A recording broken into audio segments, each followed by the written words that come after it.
Subscribe করুন মেহেদি cartoon, click করুন bell icon. সে অনেক অনেক দিন আগের কথা। সুন্দরবন জঙ্গলে বাস করত একটি টুনটুনি পরিবার। তাদের ছিল ছোট্ট একটা সংসার। সেই সংসারে ছিল টুনাটুনি আর তার ছোট্ট একটা বাচ্চা টুনটুন। আর ঠিক সেই জঙ্গলে বাস করত একটি পাজি শিয়াল, আর সেই শিয়ালটার নাম ছিল বল্টু। সেই টুনারা ছিল অনেক গরিব। তাদের চাষবাস করার কোনো জমিই ছিল না। তবে হ্যাঁ, টুনাদের কয়েকটা ছাগল ছিল, আর সেই ছাগলগুলো বিক্রি করে টুনাটুনির সংসার মোটামুটি ভালোই চলতো। টুনা ছিল অনেক সরল সোজা।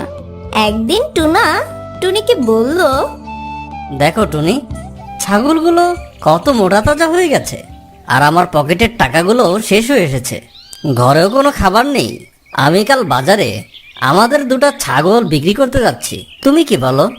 এই কথা শুনে টুনি বলে, ঘরে খাবার শেষ হয়ে গেছে, আর তোমার কাছে যেহেতু টাকা নেই, তাহলে বাজারে গিয়ে দুটো ছাগল বিক্রি করে দাও। টুনাটুনি যখন এই বিষয় নিয়ে গল্প করছিল, আর ঠিক সেই সময় তাদের বাড়ির পাশ দিয়ে হেঁটে যাচ্ছিল সেই দুষ্ট শিয়াল। তখন সেই পাজি শিয়ালটা আড়াল থেকে তাদের সব কথা শুনে ফেলে, এবং সে মনে মনে বলতে লাগলো, দাঁড়াও টোনা, তোমার ছাগল আমি বিক্রি করাচ্ছি, আমি ওগুলোকে চিবিয়ে খাবো। এই কথা বলে সেই শিয়াল সেখান থেকে চলে যায়। আর তারপর সন্ধ্যা নেমে এলো। টুনা, টুনি আর টুনটুন নিশ্চিন্তে ঘুমিয়ে যায় সেদিন রাতে। আর ঠিক সেই সময়টা সেই পাজি শিয়াল বলে, যাই, অনেক তো রাত হলো, এতক্ষণে নিশ্চয়ই টোনা আর টুনি ঘুমিয়ে পড়েছে। আর এই সুযোগে আমি ওদের গোয়াল থেকে ওই দুটো ছাগল চুরি করে আনি। কাল বাজারে ওগুলোকে বিক্রি করে আমি কিছু টাকা পাবো, যেই টাকা দিয়ে আমার বেশ কয়েকদিন পার হয়ে যাবে। এই বলে সেই পাজি শিয়াল রওনা দিল টুনির বাসার উদ্দেশ্যে। এই তো চলে এসেছি, আর ওই তো দেখা যাচ্ছে ওই টোনার ছাগলগুলো। এই বলে সেই পাজি শিয়ালটি টুনার দুটি ছাগল চুরি করে নেয়। আর অপরদিকে বেচারা টুনা কিছুই জানে না। আর পরের দিন সকালবেলা টুনা ঘুম থেকে উঠে তার ছাগলের ঘরে যায়। পরের দিন সকাল হয়ে যায়, আর টুনা টুনিকে বলতে লাগলো, এই যে টুনি, শোনো, আমি ওই ছাগলগুলো নিয়ে বাজারে চললাম।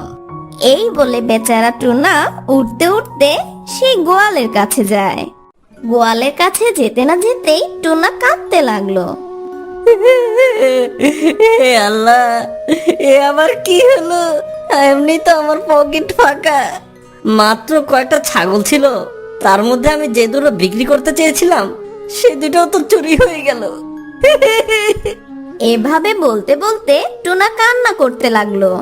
অপরদিকে টুনার কান্না শুনে টুনি আর টুনটুন সেই টুনার কাছে চলে আসে গোয়াল ঘরে, এবং টুনাকে জিজ্ঞেস করে, কি হয়েছে টুনা, তুমি কাঁদছো কেন? তাদেরকে গোয়াল ঘরের দিকে তাকাতে বলে সে আরো কান্না শুরু করলো। আর এই দেখে টুনি আর টুনটুন কান্না শুরু করলো, আর অপরদিকে বেচারা টুনা তো কান্না করতেই লাগলো। তারপর টুনার মেয়ে টুনটুন বলতে লাগলো, বাবা, তুমি কান্না করো না, তুমি দেখো, যে আমাদের ছাগল চুরি করেছে তাকে আল্লাহ নিশ্চয়ই শাস্তি দিবে।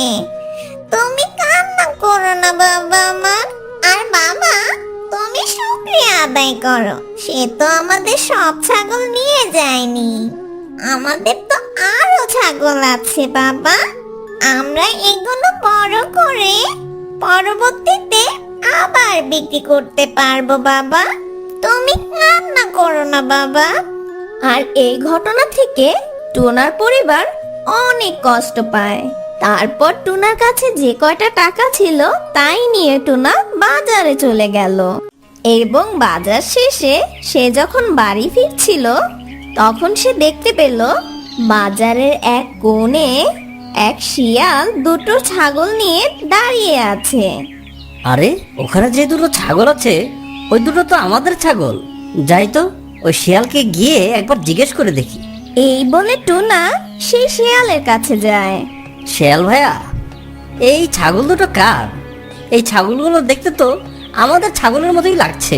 টুনার এই কথা শুনে পাজি শিয়ালটি বলতে লাগলো, এই টোনা, তোর কি মাথায় সিট আছে? তুই কি ছাগল হারানোর শোকে পাগল হয়ে গেলি?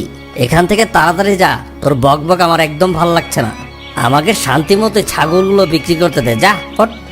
শিয়ালের এই কথা শুনে বেচারা টুনা মন খারাপ করে বাড়ি চলে গেল। বাড়ি ফিরে টুনা টুনিকে সব খুলে বলে। আর টুনা টুনি যখন কথা বলছিল ঠিক তখনই টুনটুন দাঁড়িয়ে তাদের সব কথা শুনে ফেলে এবং সে মনে মনে সন্দেহ করতে থাকে। বাবার মুখে সবকিছু শোনার পরে আমার কেন জানি মনে হচ্ছে আমাদের ছাগল চুরির পেছনে সেই শিয়ালটারই হাত আছে। পাজি শিয়াল। এই বলে টুনটুন তার বন্ধুদের সাথে খেলতে যায়। বেশ কিছুদিন পর ঠিক আগের মতনই টুনা টুনি একটি গাছের উপর দাঁড়িয়ে গল্প করছিল। এই সময় টোনা টুনিকে বলে, দেখো টুনি, আমাদের ছাগলগুলো আবার কত মোটা তাজা হয়েছে। কালকে এগুলোকে আমরা বাজারে বিক্রি করতে নিয়ে যাব। এখন তুমি কি বলো টুনি? টোনার এই কথা শোনার পর টুনি বলে, দেখো টোনা, বিক্রি করবে ভালো কথা, কিন্তু এবার একটু সাবধানে থেকো। এই বলে তারা দুজন সেখানে দাঁড়িয়ে থেকে গল্প করতে লাগলো। গল্প করতে করতে কখন যে সন্ধ্যা হয়ে যায় তারা কিছুই বুঝতে পারে না। আচ্ছা টুনি, তুমি এখন ঘরে ঢুকো, সন্ধ্যা হয়ে গেছে। আমি ছাগলগুলোকে দেখে আবার ঘরে আসছি। এই বলে টুনা উঠতে উঠতে গোয়াল ঘরে যায় এবং সে গোয়াল ঘরে গিয়ে ছাগল দুটিকে দেখে সে মনে খুব শান্তি পায়। না, ছাগলগুলো তো ঠিকঠাকই আছে। যাই, ঘরে যাই, রাত তো মেলা হয়ে গেছে, ঘুমোতে গিয়ে। এই বলে টুনা উঠতে উঠতে বাড়ি ফিরে আসে।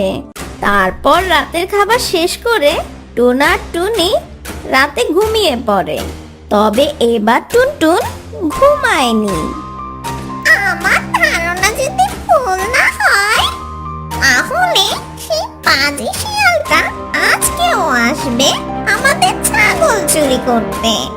আজকে আমি আর ঘুমাবো না। সে যদি আজকে আসে তাহলে আমি তাকে ধরবই, যেভাবেই হোক। এই বলে টুনটুন দরজায় দাঁড়িয়ে সেই ছাগল দুটোকে দেখতে থাকে আর এক নজরে তাকিয়ে থাকে সেই ছাগল দুটোর দিকে। টুনটুন হঠাৎ করে খেয়াল করে তাদের গোয়ালের রাস্তায়। কি ওটা? অন্ধকারে ভালোভাবে দেখাই যাচ্ছে না, একবার কাছে গিয়ে দেখি তো। এই বলে টুনটুন দরজায় দাঁড়িয়ে দেখতে থাকে এবং সে দেখতে পায় সেই পাজি শিয়ালটাকে। একে দেখছি আমি, এ তো সেই পাজি শিয়ালটা যার কথা বাবার কাছে শুনেছি না? তাহলে কি আমার সন্দেহটা ঠিক? তাড়াতাড়ি যাই, আর দেরি না করে বাবা মাকে ডেকে তুলি। এই বলে টুনটুন তাড়াতাড়ি করে তার মা বাবার কাছে চলে যায়। বাবা, বাবা, তাড়াতাড়ি ঘুম থেকে ওঠো, সেই পাজি শিয়ালটা আজকে আমাদের ছাগল চুরি করতে এসেছে। তাড়াতাড়ি ওঠো বাবা। টুনটুনের কথা শুনে টুনা টুনি লাফ দিয়ে ঘুম থেকে উঠে এবং তারা তাড়াতাড়ি করে গোয়ালের দিকে রওনা দেয়। তাড়াতাড়ি চলো টুনি, না হলে কিন্তু ওই শিয়ালটা আজও আমাদের ছাগলগুলো চুরি করে নিয়ে যাবে। এই বলে তারা তাড়াতাড়ি করে যেতে থাকে এবং যে দেখে হ্যাঁ সত্যি সে পাজি শিয়ালটা এসেছে। আর হ্যাঁ, সেই সময় ছাগল দুটিকে সাইডে সরিয়ে দিয়ে শিয়ালের সামনে গিয়ে টুনা দাঁড়ায়। পরদিন সকালে একটু বেলা হলেই তারা তাদের রাজা ঈগল পাখির কাছে চলে যায় তাদের সঠিক বিচার পাওয়ার জন্য। মহারাজ ঈগল পাখি টুনাকে বলেন, হ্যাঁ টোনা, আমাকে বল, তোদের কি সমস্যা? হঠাৎ কি মনে করে এখানে আসলি? তোদের সবকিছু খুলে বল। মহারাজের কথা শুনে টোনা আর সেই পাজি শিয়াল মহারাজের সামনে তাদের অভিযোগ বলতে থাকে এবং সবকিছু শোনার পর ভালোভাবে খোঁজ নেওয়ার পরে মহারাজ একটা সিদ্ধান্ত চলে আসেন। শোন টোনা এবং শেয়াল, তোরা ভালো করে কান দিয়ে শোন। শেয়াল, সত্যি তুই কাজটা ঠিক করিসনি। টোনা একটা হতদরিদ্র পাখি, তার কাছে ওই ছাগলগুলো ছাড়া আর কিছুই নেই। তুই তার ছাগল চুরি করে তাকে অনেক কষ্টে ফেলে দিয়েছিস। সেই জন্য আমি তোকে 2000 টাকা জরিমানা আর এই গ্রাম থেকে আমি তোকে বের করে দিলাম। এরপর থেকে আমি তোর মুখ আর এই গ্রামে দেখতে চাই না। মহারাজের এই সিদ্ধান্ত দুজনেই মাথা পেতে নেয়। টোনা মহারাজকে ধন্যবাদ জানিয়ে বাড়ি চলে আসে এবং বাড়ি ফিরে এসে টুনি আর টুনটুনকে সব খুলে বলে। আর সেই পাজি শিয়াল থেকে যে 2000 টাকা পেয়েছে, সেই 2000 টাকা দিয়ে টুনা আরো 2টো ছাগল কিনে। তারপর তারা অনেক সুখে শান্তিতে বসবাস করে সেই সুন্দর বন জঙ্গলে।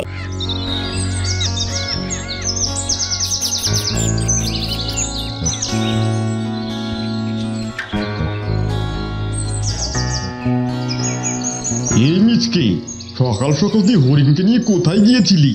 তুই জানিস না সকালে ঘুম থেকে উঠে আমার শিকার মুখের সামনে না থাকলে আমার মাথা গরম হয়ে যায়। আর তুই শিকার না রেখে আড্ডা মারতে চলে গিয়েছিস। শুনুন সিংহরাজা, আপনি কি আমায় আপনার চাকর মনে করেন নাকি? আপনি যখন যা হুকুম করবেন তখন আমাকে তাই হাজির করতে হবে। আমার একটা প্রেস্টিজ বলতে কিছু তো আছে নাকি? আমার মতো একটা হ্যান্ডসাম মিসকে শিয়াল এসব চাকরের কাজ করতে পারবে না কেন? হরিণ তো এসব কাজের জন্য একদম পারফেক্ট। আরে আরে, তোকে তো আমি কোনো শিকার ধরে আনতে বলছি না। শিকার তো আমার গুহায় সবসময় রেডিই থাকে। তুই শুধু আমাকে একটু সাজিয়ে দিবি, এর জন্য তোর প্রেস্টিজ চলে যাবে। সত্যি তোর অহংকার দিন দিন অনেক বেড়ে যাচ্ছে। তাছাড়া হরিণ তো অনেক ছোট, তার তো এখন হেসে খেলা আর ঘুরে বেড়ানোর বয়স। ঠিক আছে, তোকে আর আমার কাজ করতে হবে না। তুই তো হ্যান্ডসাম শিয়াল। হরিণ, তোর জন্য আমি গুহার ভিতরে ঘাস রেখেছি, তুই খেয়ে নে। এসব কথা বলে সিংহরাজা সেখান থেকে চলে যায়। এই হরিণ, আমাকে তুই এখন থেকে ওস্তাদ বলে ডাকবি। যদি খালি শুনেছি যখন তখন যার তার সামনে মিসকে বলে ডেকেছিস, থাপ্পড় মেরে তোর কান লাল করে দিব। আমি এখন সকালে নাস্তা করব।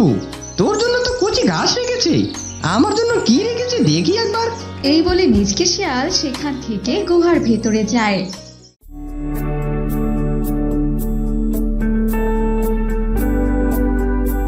এ কি, সামান্য একটা মুরগি রেখেছে আমার জন্য? আমাকে ওই সিংহ কি ভাবে? আমি কি বলে ফকির মিসকিন নাকি যে একটা মুরগি ভিক্ষা হিসেবে আমার জন্য রেখে গেছে? আমি হলাম হ্যান্ডসাম মিসকে, আমার চাই শাহী খাবার। ধুর, এই বাসি বাসা মুরগি আমি কিছুতেই খাবো না। এসব কথা বলে মিচকে শিয়াল মুরগিটা সেখানে রেখে চলে যায়।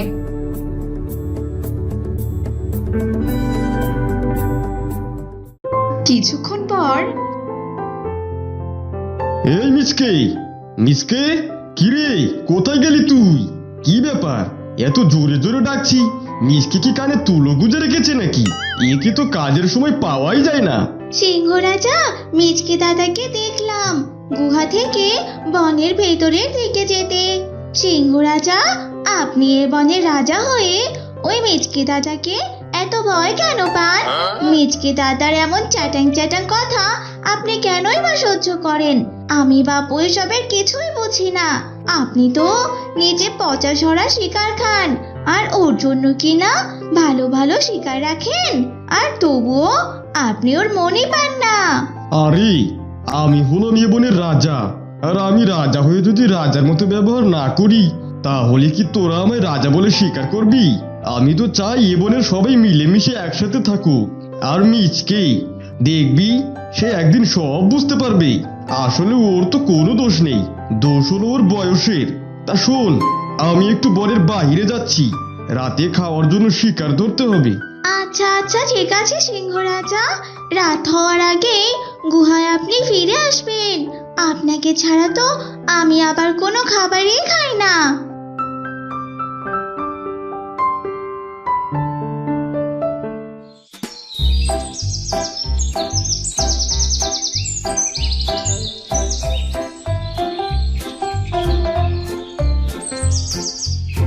ধু, শিকার খুঁজতে খুঁজতে তো আমার পা দুটো ব্যথাই হয়ে গেল। একটা দামি শিকার কোথাও পাচ্ছি না। না, এই গাছের নিচে একটু বসে জিরিয়ে নেই। এ কি, চারপাশে কি নোংরা রে বাবা! না না, আমার মতো মিসকে এমন নোংরা জায়গায় বিশ্রাম নিতে পারে না। ওই তো, ওখানে খুব সুন্দর গাছ দেখা যাচ্ছে, ওখানে বসে একটু বিশ্রাম নেই।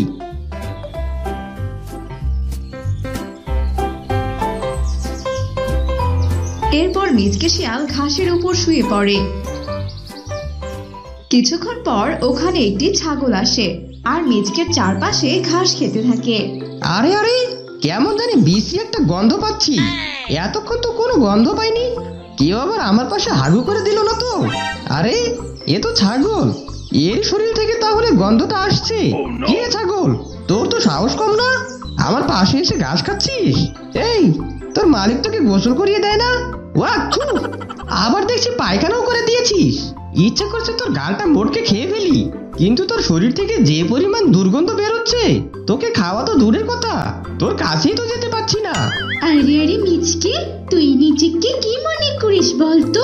তোর ভাবসাব দেখে মনে হয় সিংহ এই বনের রাজা নয়, তুই নিজে এই বনের রাজা। তুই আমাকে খাওয়ার কথা বলার সাহস পাস কি করে, হ্যাঁ? আর আমাকে বলছিস আমি নোংরা? আর তুই মনে হয় জলে গোলাপ মিশিয়ে গোসল করিস, খাস তো যত শত মরা পশু। আর শোন, আমার শরীর থেকে বিশ্রী গন্ধ আসছে না, তোর শরীর থেকেই তো বিশ্রী গন্ধ আসছে। আর সেই গন্ধে পুরো বনটা একদম দূষিত হয়ে যাচ্ছে। আমার মালিক তোকে পেরে না পিঠে ছাল একদম তুলে দেবে। ওই দেখ, আমার মালিক এদিকে আসছে। ওরে বদমাস ছাগল, তাই তো বলি, আমাকে এভাবে কথা বলার সাহস তুই কি করে পাস? তোর মালিককে দেখে তোর সাহস বেড়ে গেছে, তাই না? আজকে তুই তোর মালিকের জন্য বেঁচে গেলি, এরপর তোকে পেলে সেই দিনই হবে তোর শেষ দিন। এই সর সামনে থেকে, নোংরা ছাগল কোথাকার!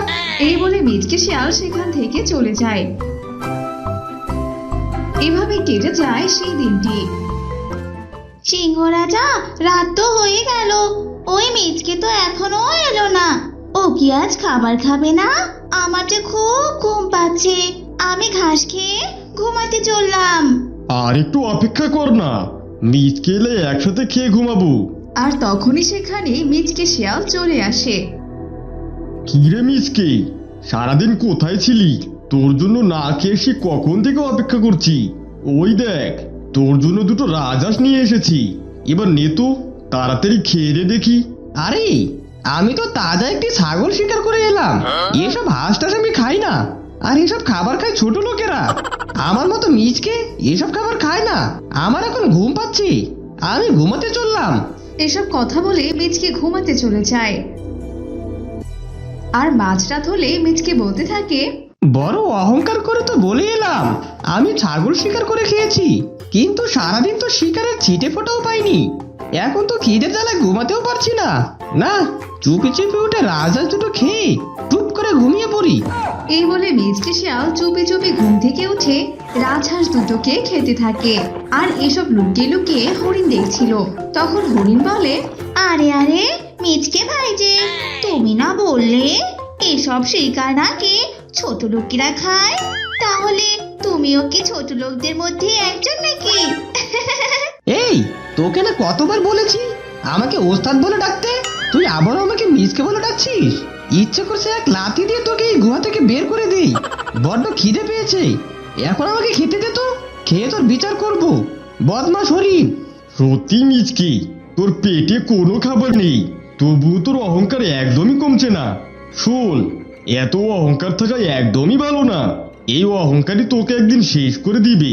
তাই বলছি, সময় থাকতে ভালো হয়ে যা। সিংহ রাজা, আপনি আমাকে ক্ষমা করে দিন, সত্যি আমার এমন করাটা একদমই ঠিক হয়নি। আমি আজকের পর থেকে আর কারো সাথে অহংকার করে কথা বলবো না।